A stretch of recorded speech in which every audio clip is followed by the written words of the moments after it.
Buenos días y bienvenidos a la sesión 10. En esta sesión comenzamos tema 8, y vamos a tratar sobre el origen y la evolución de la vida. Vamos a comenzar por el origen de la vida. Esta explicación la tenéis en la página 178 y 179 por si lo queréis usar como apoyo. Antes de comenzar a entender el origen de la vida en un, digamos, escenario, ¿no?, de tierra primitiva, con unas condiciones primitivas hace pues, aproximadamente unos 4.000 millones de años, fue necesario traspasar unas grandísimas barreras que además duraron muchísimos siglos. Una de las barreras más fuertes que hubo que traspasar fue la teoría de la generación espontánea. Desde la antigüedad, es decir, desde antes de Cristo, desde las primeras civilizaciones hasta final de la Edad Media, incluso un poco después, la teoría de la generación espontánea estuvo muy anclada para poder explicar el origen de la vida. Fue propuesta por muchas personalidades, pero una de las personalidades más importantes y más antiguas que lo defendieron fue Aristóteles en el siglo IV antes de Cristo. Aristóteles, como sabéis, fue un filósofo muy importante que además de filósofo, pues era naturalista, era meteorólogo, era de todo, ¿vale? De todo. Todo lo que podéis considerar era Aristóteles, ¿vale? En aquella época, como muchos otros filósofos. La teoría de la generación espontánea, tal y como la defendía Aristóteles, decía que la vida se generaba a partir de seres inanimados gracias a una fuerza vital. Y la fuerza vital podía ser un dios, sol, calor, etc. ¿Vale? Y un ser inanimado, pues cualquier cosa, ¿vale?, que no, ya no tiene vida. Por ejemplo, un trozo de carne, ¿no? Como se creía. Se creía que al dejar un trozo de carne en un lugar cálido y húmedo, ¿vale?, durante días, digamos, la temperatura, en este caso, pues era la fuerza vital que, digamos, provocaba que apareciesen moscas y gusanos. Bueno, así surgía de repente de esta materia. Otro ejemplo es que en el antiguo Egipto pues, se creía que el sol hacía surgir las serpientes y cocodrilos de los sedimentos del Nilo. Estos son ejemplos que han quedado escritos en documentos antiguos. O ya en la Edad Media digamos, se difundían recetas para poder crear seres vivos pues, a partir de barro, estiércol y restos de alimentos. También surgían si ponías esos ingredientes.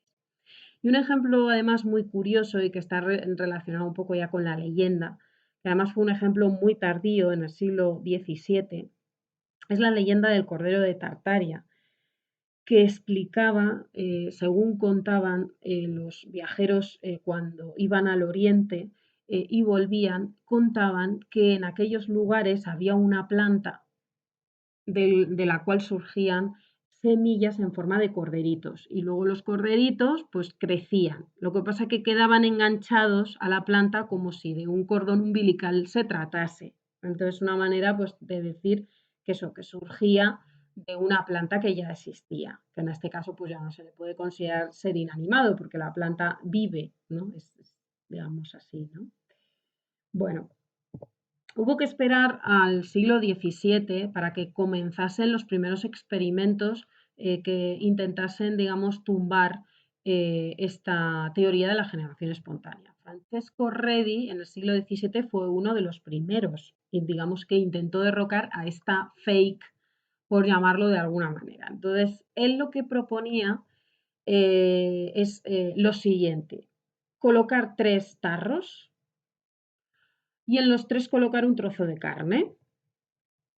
El primero quedaría abierto, el segundo cerrado, lo más próximo a considerarse hermético, aunque ya época me imagino que hermético no podría ser del todo, y luego el tercero estaba cubierto por una gasa, con lo cual no entraba la materia orgánica, no podía entrar la materia, ya sea orgánica o inorgánica, pero entraba el aire.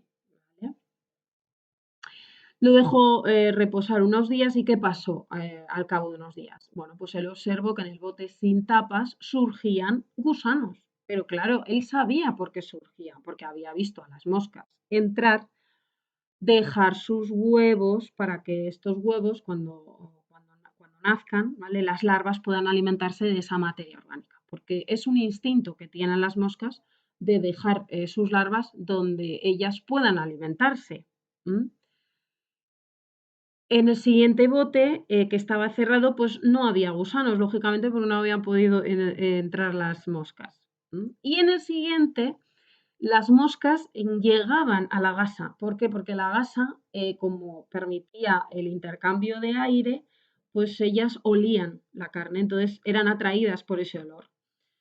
Claro, en este caso, eran engañadas, porque ellas dejaban los huevos, pero en realidad los dejaban porque ellas notaban el olor, ¿no? De la carne, pero no podían dejar sus larvas encima de la carne y lo dejaban encima de la gasa, con lo que al poco tiempo, pues, las larvas, vamos, los huevos, o si saliesen alguna larva, ¿vale? Pues no conseguían sobrevivir.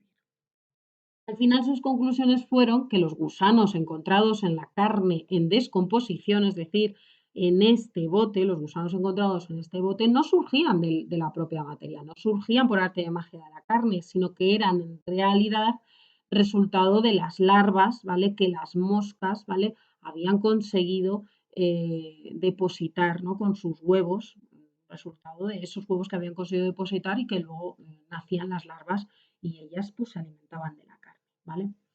Claro, los defensores de la generación espontánea, que en aquella época todavía tenían mucha fuerza, les decían, ya, pero este experimento no vale, porque en los botes cerrados, al estar cerrados, pues no puede entrar la fuerza vital para poder crear los seres vivos, entonces, claro, no vale.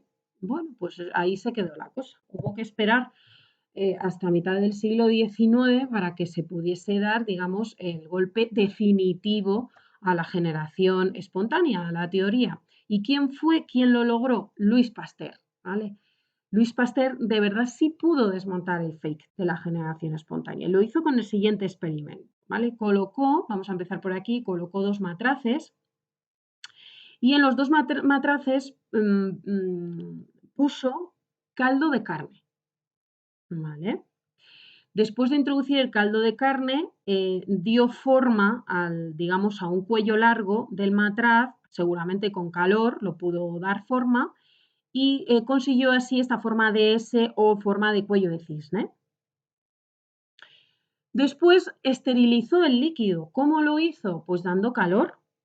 Dando calor, lo que hacemos es matar los posibles microorganismos que ya venían en el caldo de pollo, porque microorganismos hay en todos los sitios. Entonces, en ese momento, en el momento en el que ya un caldo con materia orgánica se queda fría, pues enseguida los microorganismos le invaden, ¿no? Ya sean bacterias, ya sean algún tipo de hongos.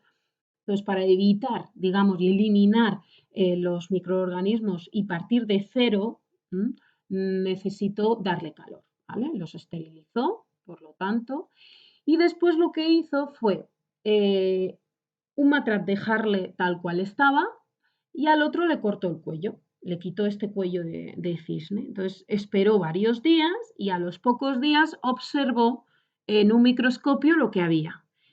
Cogió un poquito de muestra del matraz que no había tocado y seguía estando inocuo, es decir, seguía estando sin microorganismos, no había sido invadido por microorganismos. Y sin embargo, de repente ve una muestra de este otro matraz que había cortado el cuello y de repente vio que estaba invadido por microorganismos, ¿vale? Entonces, ¿qué demostró con esto? Bueno, pues muy fácil, en realidad los microorganismos, ¿vale?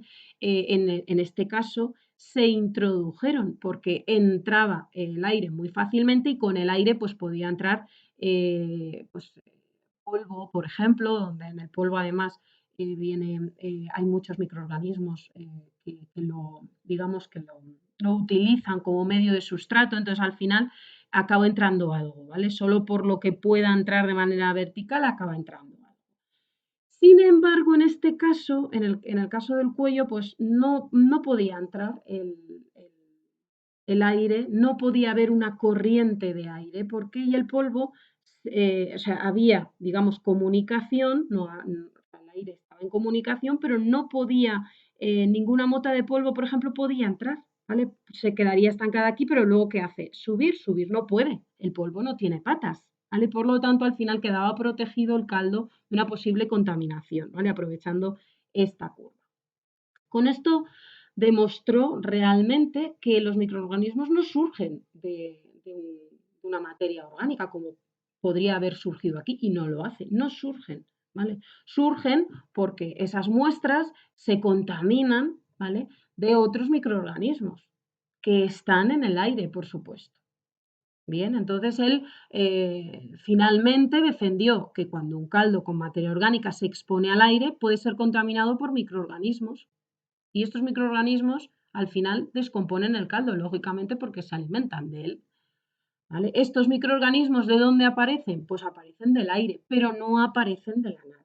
Seguramente pues, aparezcan apoyados en una motita de polvo o en una gotita de agua, una microgotita de agua, por ejemplo. ¿Vale? Entonces el mensaje de Pasteur a los defensores de la generación espontánea era muy claro y directo.